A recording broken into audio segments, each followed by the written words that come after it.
turabona ukuntu isa neza. Yes, bene irage bene Imana, ku murage w'u Rwanda, amateka n'umuco gakondo, turacyari ku irage ry'u Rwanda, irage rya Gihanga, irage rya Ruganzu rwa Rurinzu, irage rya Musinga Rugwiza kurusha, irage rya Rudahigwa, irage ry'abakuru bose baharaniye uru Rwanda rugakomeza rugasugira, kandi rukaba ubukombe. Niryo rage rero tugihagazeho, kandi iryo rage riri mu mutima wacu, umutima udahinduka, umutima w'u Rwanda.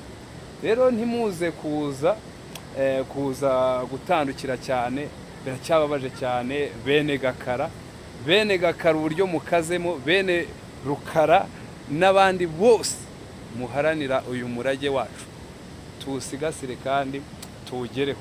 Kandi kusigasira, nyamuneka umuntu asigasira ikintu cyangiritse.